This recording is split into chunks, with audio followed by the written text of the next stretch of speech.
The most important thing I wanted to capture with the game was an unsettling feeling of things being off, says Micah McGonigal, developer of edutainment horror mixture, Baldi Basics in education and learning.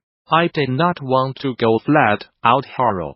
I just wanted to create a mishmash of different things that do not quite meld together right, but also do not seem ridiculously over the top and crazy.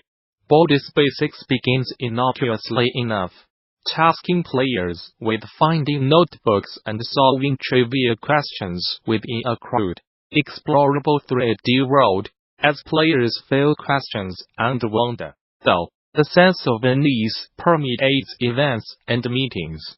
One created by the visuals being purposely made to look a little bit off, not unlike many past educational games the developer has seen played. McGonigal draws upon accidentally unsettling visual elements of old educational games to create a disturbing world in Baldi Basics, and in doing so creates unease from a general sense of something being wrong, and not so much from a frightening creature stalking the player. The game's budding antagonist is far from terrifying, but through the game's visual design, McGonigal harnesses unease to make the player feel dread, even if they cannot pinpoint a reason why they feel that fear. By making things look off, he can create fear before the player even knows what they should be scared of. By moving away from monsters and dark holes, and into places that simply do not feel right, the developer can also open up horror to people who might not find it tolerable, opening the genre up to new audiences. The main inspiration for Baldi Basics is pretty much Sonic's Schoolhouse. I never played it growing up, but when I first saw it, I was immediately creeped out by it, and that was pretty much where the idea came from, says McGonigal. Baldi Basics does not immediately strike fear into the player's heart. There's nothing especially frightening about the Schoolhouse, the man who wants to help you with your audition. Similarly, most of the educational games that inspired the game are not exactly terrifying along their own, either, but through small visual elements that conflict with one another, they create a discomfort in the player. The eponymous of Baldi Basics. This particular unease was created through McGonigal's experience and research into educational games and the many accidentally frightening elements within them. I do not believe there's any one game that scared me when I was little, but I do know there were plenty of different things in different games that gave me the creeps, says McGonigal. One thing that was common in a lot of edutainment games that always creeped me out was the sort of uncanny CG graphics they would use. It was pretty cheap looking, but not cheap looking. The characters and animated stuff were also often 2D, which made the CG stuff look even more out of place. Mixing two visual styles was one way that some of these past educational games would accidentally create unease, mainly done through these conflicting, inconsistent art styles. By not sticking to any one particular look, it would dredge up this sense that something was wrong, even if it may only be the fact that the art style do not look right together at all. A shot of BAP Interactive's 1996 Bigger Sonic as Schoolhouse. A good example would be Reading Blaster Chamber.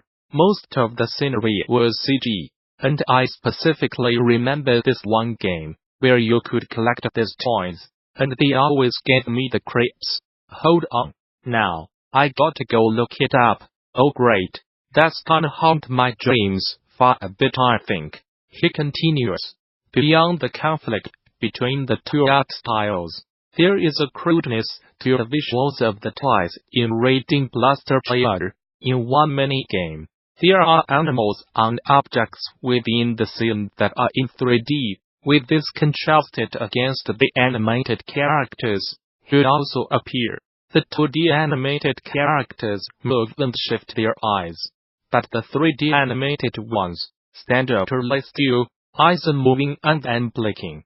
The juxtaposition of the two styles, however accidental, makes the 3D characters feel unnerving in their stillness. Reading Blaster Chamber, released in 1995.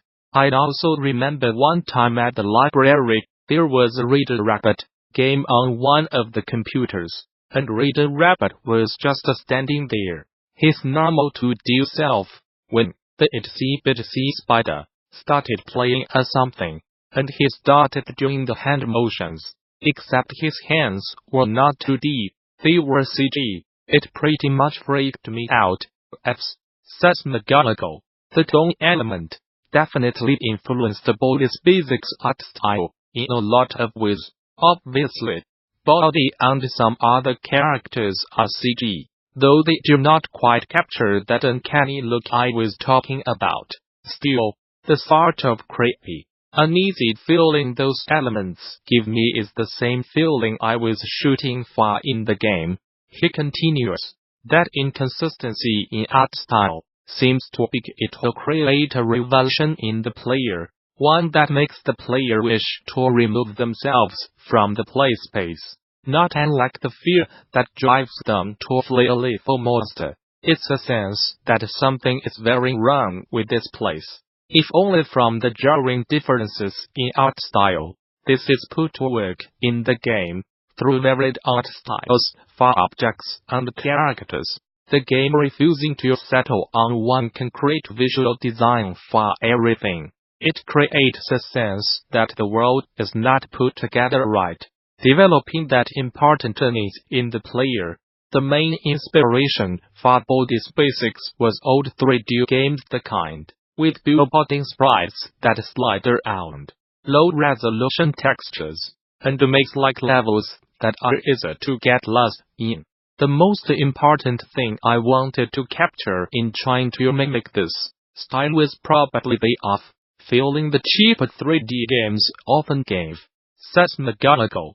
There's an old game I have seen footage of called 3D Dinosaur, Save the Dinosaurs, where you have to wander around a 3D map finding dinosaurs or something. Anyways, that game has a graphics style similar to Baldi Basics in a lot of ways.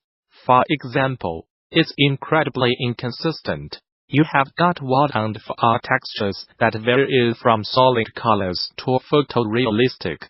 There are billboarding, photorealistic bugs and dinosaurs, but then cartoony portraits of dinosaurs on the wall. The inconsistency in graphics style and the low quality of it all makes the game just feel off and unsettling, at least to me. He continues. Another game that inspired the look I was going for is the Museum of Anything Goes, says McGonigal.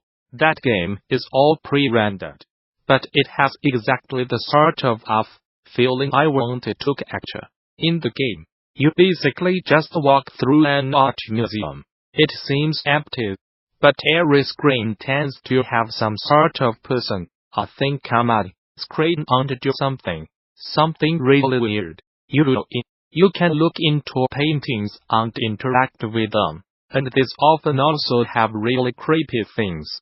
Bad CG, low quality audio, strange videos, none if it feels cohesive or makes any sense. But at the same time, it's not ridiculous or over the top. McGonigal does nothing to draw attention to the purposeful inconsistencies in the art style. It is simply left to exist, letting the player soak it all in as part of a coherent universe, but one that, again, is not put together quite right. It is built in this way to subtly create discomfort, moving through this world, whose visual design and characters just look unnatural. Despite being natural inhabitants of this bizarre space, it conflicts to the eyes, and laws Baldi Basics with menace. Funnily enough, Baldi was picked as the teacher pretty much randomly. Has actually a character I made up years ago. A comic, I wanted to do. There were like 10 strips total. It did not last long. The idea for Baldi Basics was also one I have had for a long time, so I do not remember why I chose Baldi to be the main character. As long as I can remember, the idea had Baldi as the main character and the name Baldi Basics in education and learning. Still, if I had not already had a character in mind when I went to make the game for the Meet Game Jam, I probably would have gone for Baldi anyways. At least something similar. Says McGonigal. McGonigal could not have an over-the-top villain in Baldi Basics, as it would break the careful unease he had created with the conflicting art styles. Also, in keeping with the educational game examples,